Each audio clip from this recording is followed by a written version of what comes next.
আসসালামু আলাইকুম। এই মুহূর্তে গণভবনে প্রবেশ করেছি এবং আমরা এমন জাতি, গণভবনে ঢুকেই লুটপাট শুরু করে দিয়েছি।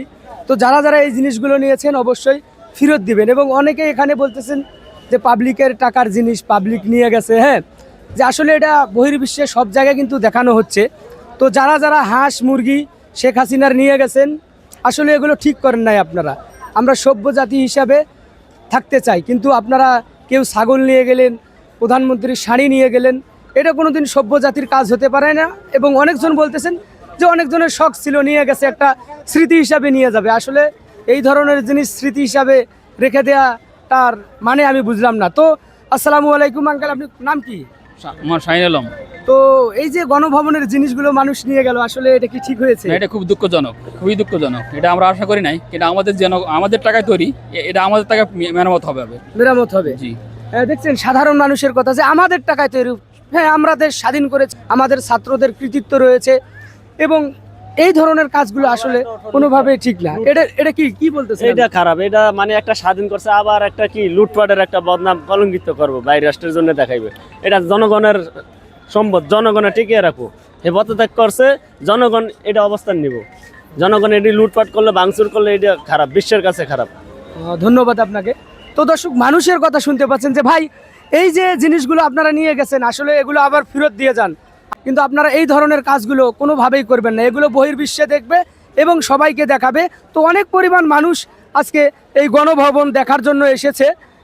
আসলেই এর আগে কেউ হয়তো বা জীবনেও প্রবেশ করতে পারতো না গণভবনে। এবং দেখতেই পাচ্ছেন আপনারা। ভাই কেমন লাগলো গণভবনে এসে? ভালো লেগেছে।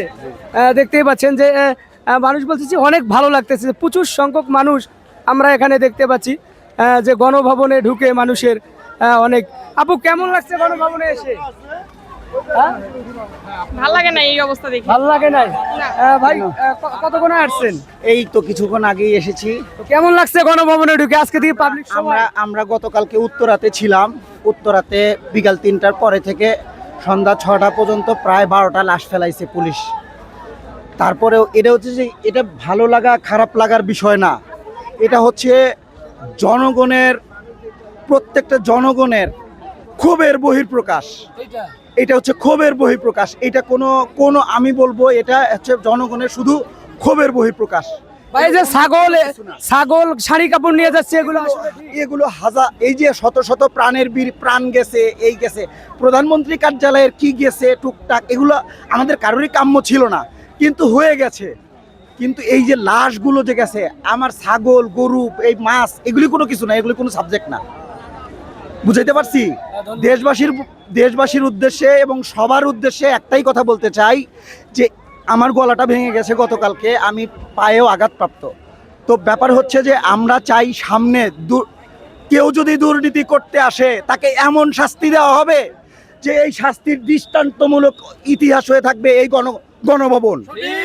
এই গণভবন এই আগামী ভবিষ্যৎ, বাংলাদেশের ভবিষ্যতে কোনো কেউ দুর্নীতি করতে আসলে তার দুর্নীতির পরিণাম এই ভয়াবহ পরিণাম হবে যে পালিয়েও দেশ থেকে পালিয়েও যাওয়া যাবে না। আমরা সবাই দুর্নীতির বিরুদ্ধে যুদ্ধ করেছি।